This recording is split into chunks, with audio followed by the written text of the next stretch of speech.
Kathy? Yes. I'm Darren. Nice to meet you. Hi, nice to meet you, Darren. Can I get you a tea or a coffee or snack or anything before we start? Maybe a coffee with just milk, please. Sure.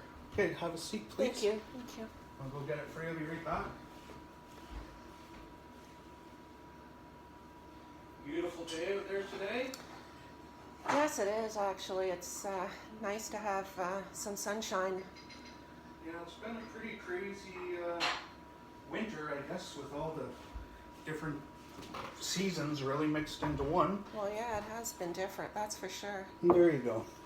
But they were calling for it to be really cold and a miserable winter, and we really didn't have that. So No, we didn't. We that kind of part's lucked kinda out that way. nice.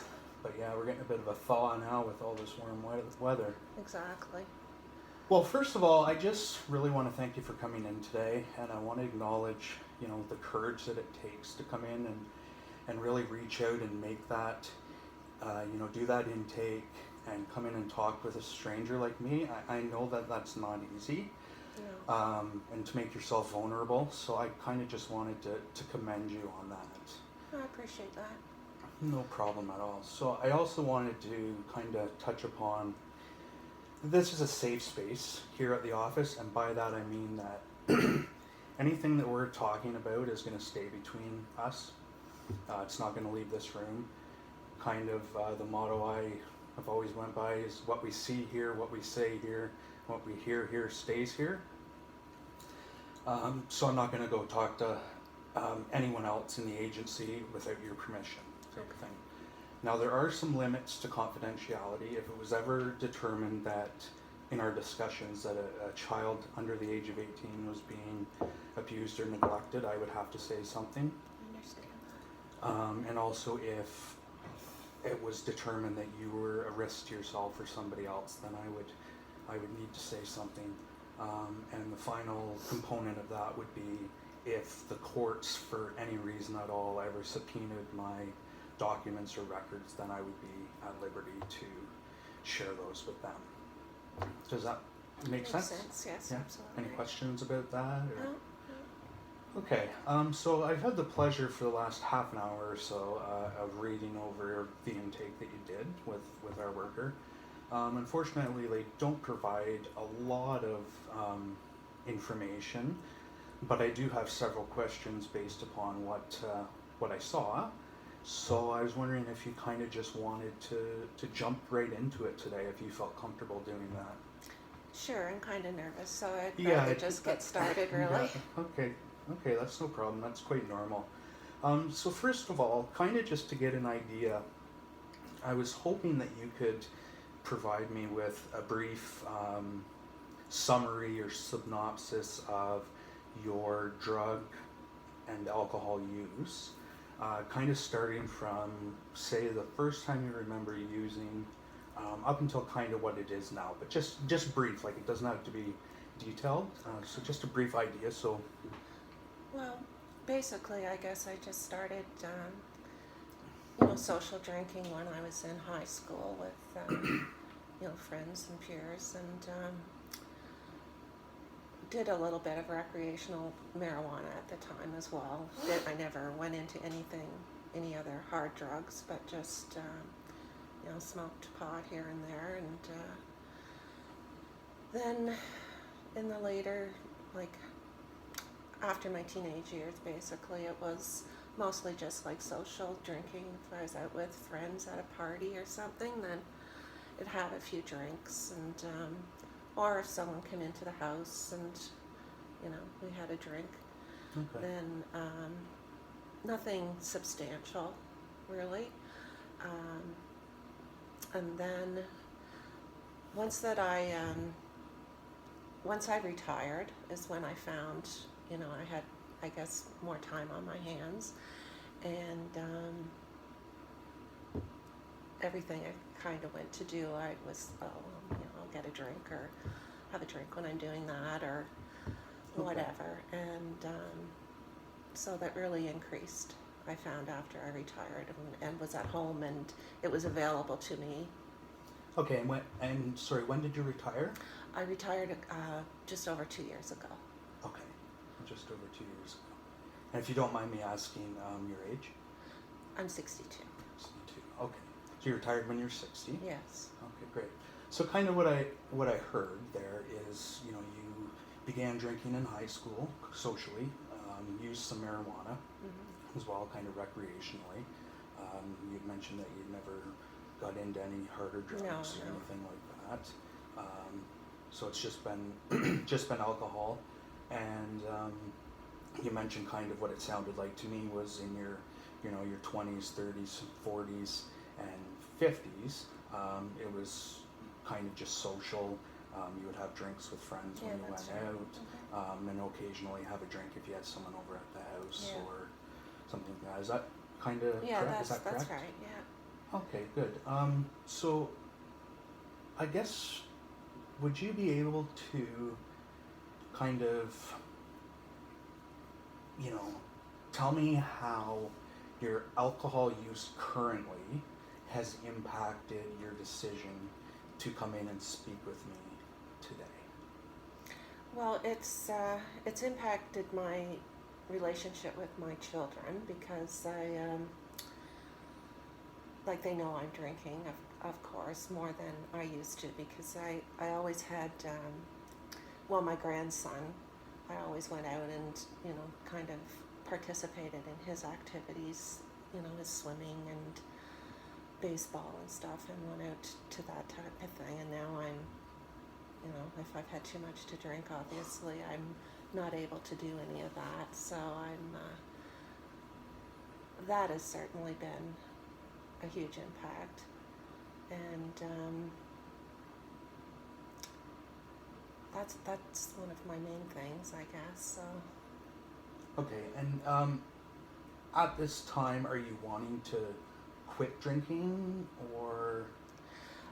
I really think that I would like to quit drinking. I'd really like to reestablish those relationships again. Um, I do have mixed feelings about it. You know, it's a comfortable place for me to be, I guess, and Yeah, so from what I'm hearing, there's some ambivalence there about wanting to quit drinking. It sounds like maybe on one hand, you're wanting to quit, but on the other hand, maybe not because there's some factors there as well. Um, I want you to certainly be aware that that's normal. It's totally normal to be ambivalent about change behavior. I've seen it many times and worked with many clients where this has been the case. It's not it's not easy to make decisions sometimes that affect, you know, a huge portion of our lives. And so I don't want you to think that by feeling unsure that, you know, you're strange or you're you know, that's not the norm, because that's certainly not the case. So in the past, when I'm kind of in this situation with a client where there's this uncertainty about change, I've found that going over and kind of developing a pros and cons list of both keeping the behavior the same, so continuing your drinking as it is now, or changing the sorry, not or, but and changing the behavior. So kind of looking at the pros and cons of each of those. So I was wondering if you'd be willing to kind of explore that today. sure, sounds like a good idea. Okay, so let's start off then with, if we were to look at keeping your behaviors the same, the drinking. So maintaining your status quo and kind of leaving things the way they are now. So what would be some of the benefits of that, say? The benefits of leaving it the way it is. Yes. Well, as I kind of just said, it's a comfortable zone for me, I guess, right now. I enjoy it, that aspect of, you know, having a few drinks. Yeah.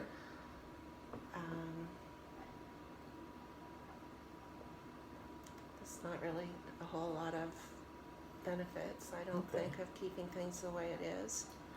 Okay. Currently, is your drinking like social? Are you doing that with friends or mostly at home? Both. Both? Yeah, Okay. I did. I like my husband and I actually are fairly social, so we do go out, not, I wouldn't say every week, but, maybe every other week or whatever. We usually get together with friends and maybe go to like a bar or, Okay. somewhere that's playing music or whatever. So that's something that social part of Socially, your yeah, life. that's true. And I do Okay. enjoy doing that. Okay. And so with that, what I heard, it's relaxing. It's a type of comfort. It's familiar. It's part of your social life with your husband. You guys go out, like you said, every week or every couple weeks, and that's something that's enjoyable to you guys. So what about the negatives of keeping it the same? Well, my family is really important to me and my kids. And how old are your kids? One is 33 and one is 22. Okay, great. And my grandkids. And because of my drinking, as I said, they have concern that I'm drinking too much. And I'm not seeing, as I said, my grandchildren as much as I really would like to, and they're getting involved in their daily activities and stuff as well. So, and I think that's a concern with my kids because they want me to have a good relationship and close relationship with my grandchildren. Obviously, it's probably not good for my health the way I've been drinking.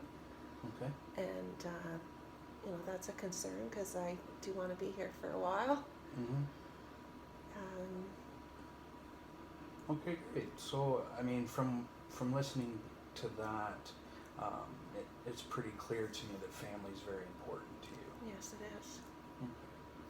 And you've also mentioned about the health aspects of it, and I mean, there's a lot of research to show that alcohol has a lot of negative effects on different parts of the body.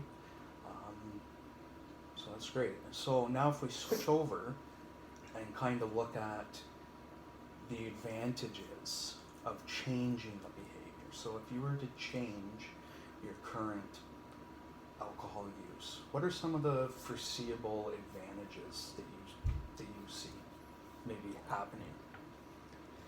Well, I think that